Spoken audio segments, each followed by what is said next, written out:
Assalamualaikum warahmatullahi wabarakatuh. Selamat datang di channel Misteri Kehidupan. Tentunya dengan Damiri di sini. Kali ini Mas Dam akan melanjutkan cerita tentang Jaran Goyang bagian 5. Gak usah berlama-lama lagi, langsung saja kita masuk ke dalam ceritanya.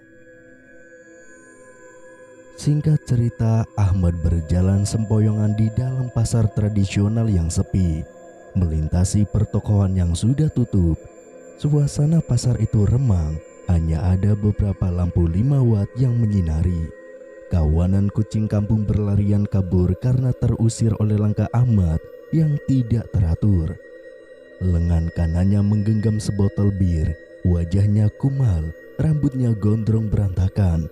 Kaos hijau polos yang ia pakai mengeluarkan bau apak yang pastinya membuat siapapun akan mual kalau menciumnya. Celana yang Ahmad pakai juga tidak kalah baunya. Itu celana kolor berlambang Juventus yang sudah 1 minggu tidak dicuci.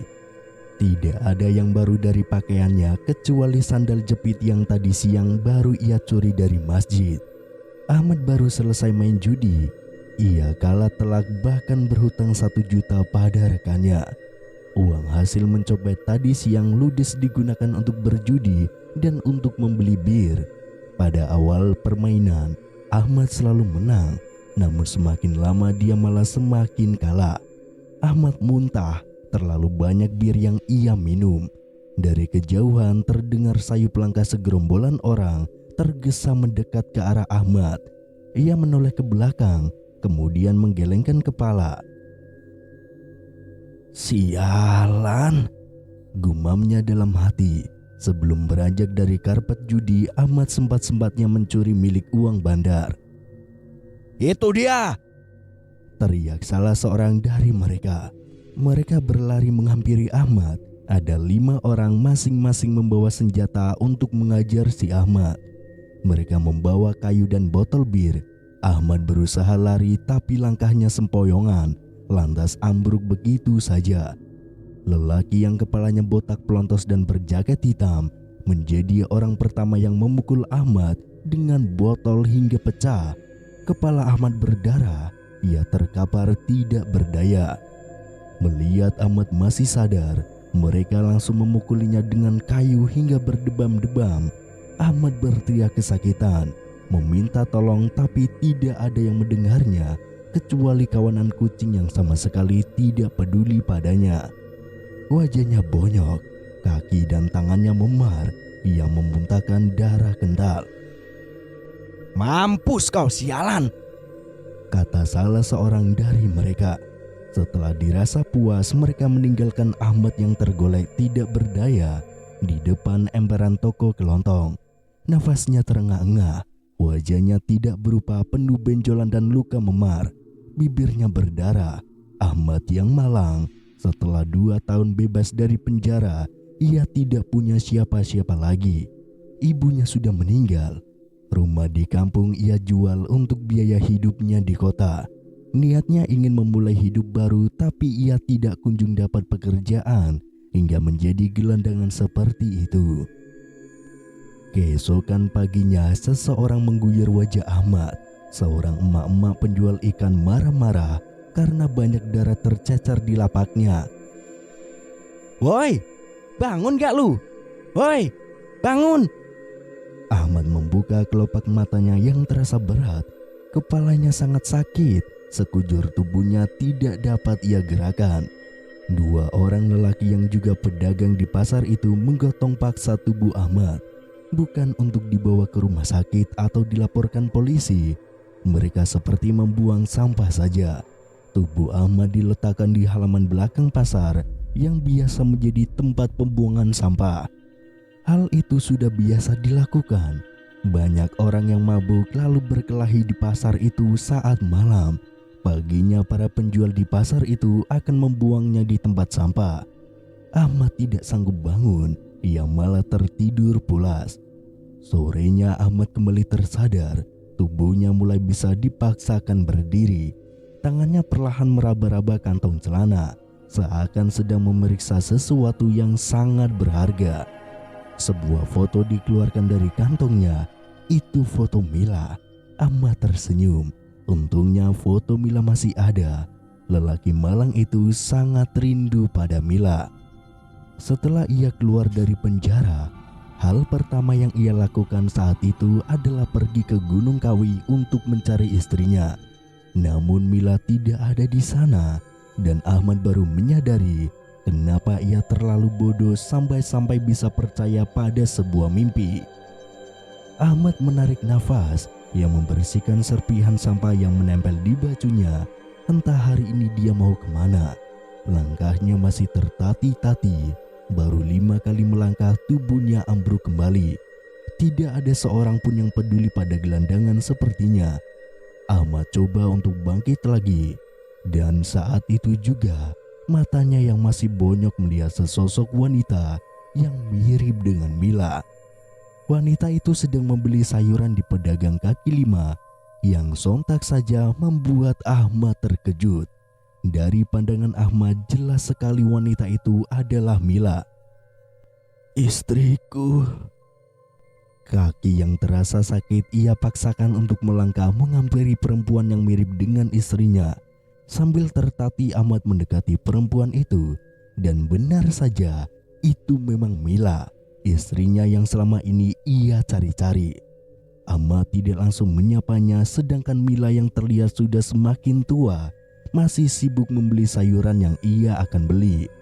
Air mata Ahmad menetes. Ia terharu bisa menemukan istrinya lagi. Mila.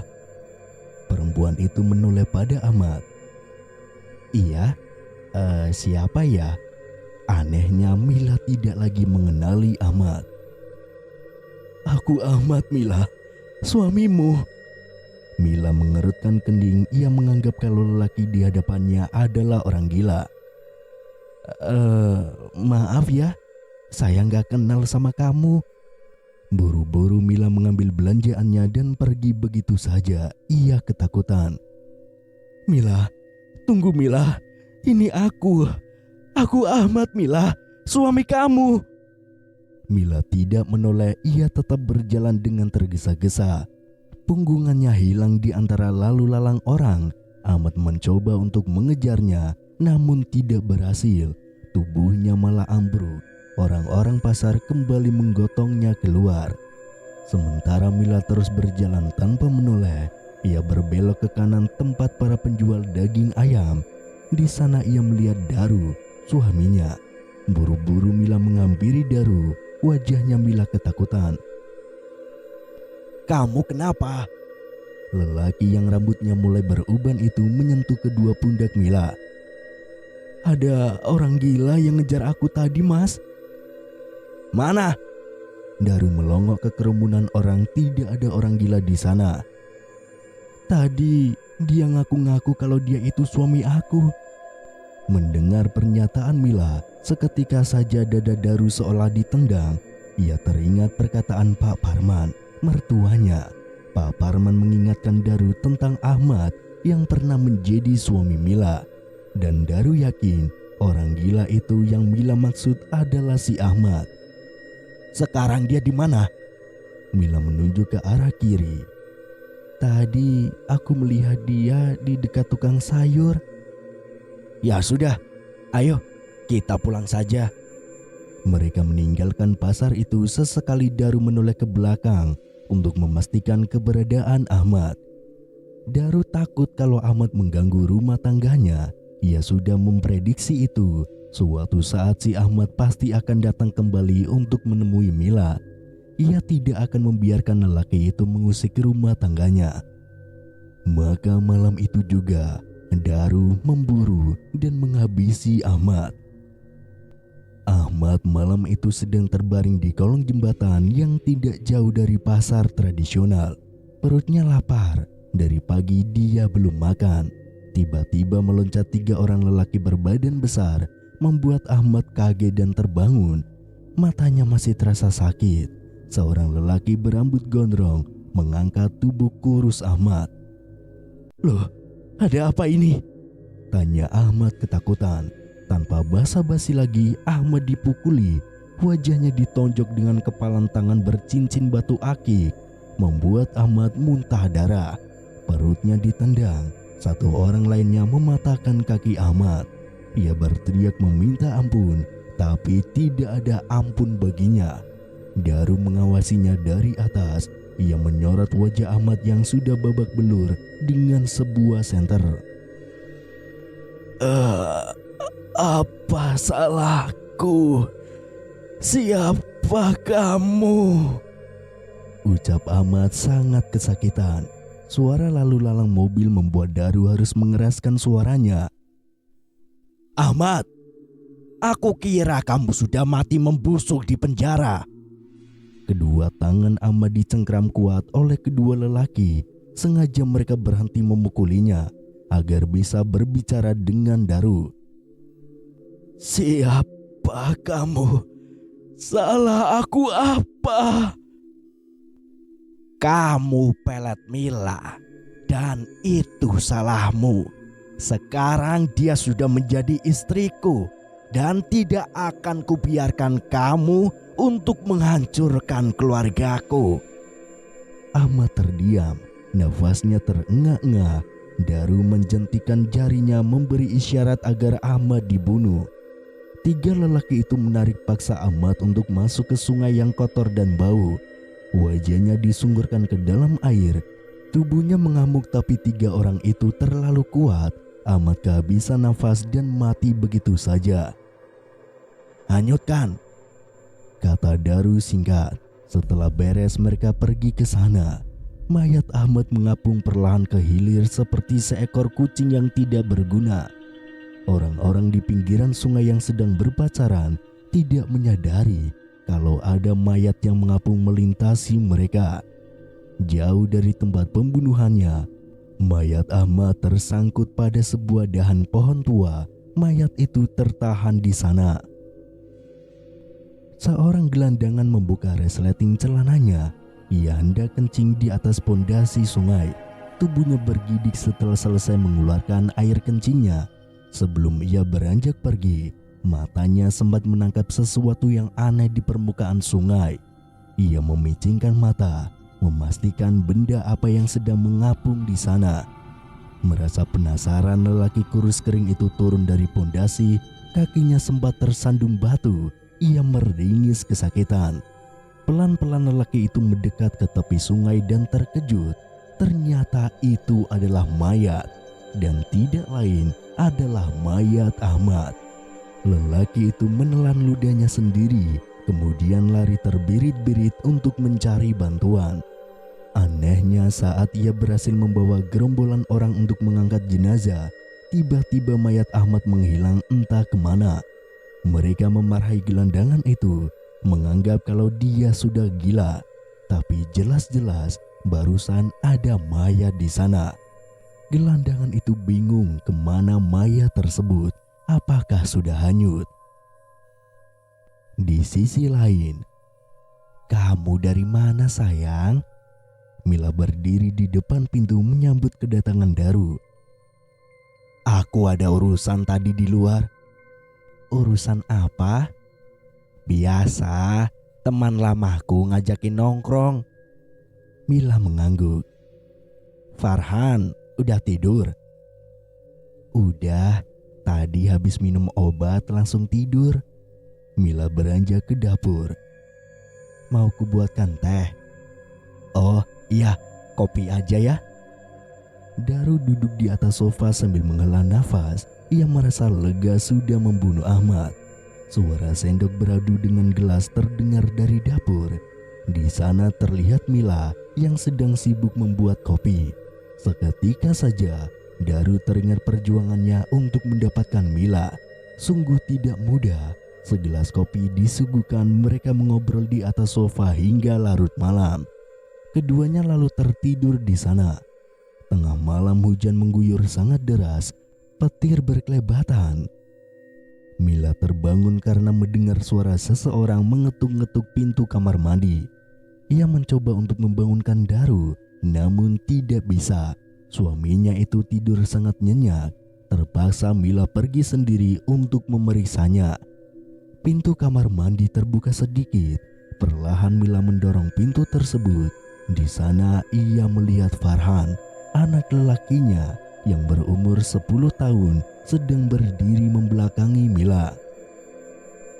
"Nak, kamu bangun." Farhan tidak menjawab. Mila menghembuskan nafas berat. Ini sudah biasa terjadi pada anaknya. Farhan mempunyai penyakit tidur berjalan. Mila lalu membopong anaknya kembali ke dalam kamar. Kilat berkelebat memancarkan cahaya dari balik jendela kamar. Tubuh Farhan diselimuti. Mila mengelus lalu mengecup kening Farhan. Saat hendak keluar dari kamar anaknya, terdengar suara sayup. "Mila." Itu suara parau seorang lelaki memanggilnya dari luar. Segera Mila menghampiri sumber suara tersebut. Ia mengintip dari jendela kamar. Terlihat seorang lelaki sedang berdiri di bawah derasnya hujan. Wajahnya samar, tidak terlihat.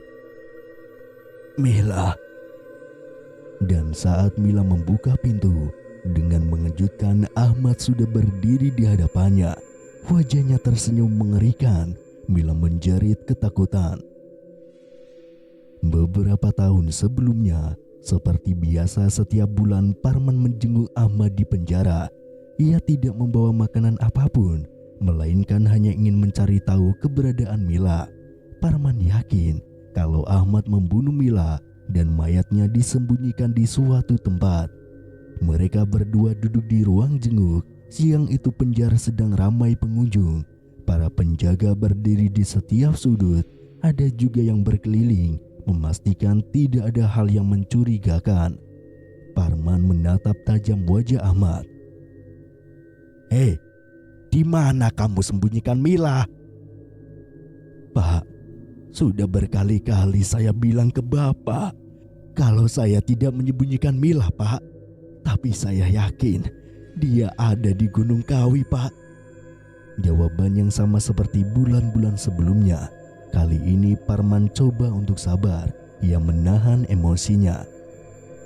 "Baiklah, Gunung Kawi. Apakah ada ritual lain yang harus aku lakukan?" "Ada, Pak." "Apa?" "Cari bantuan orang pintar."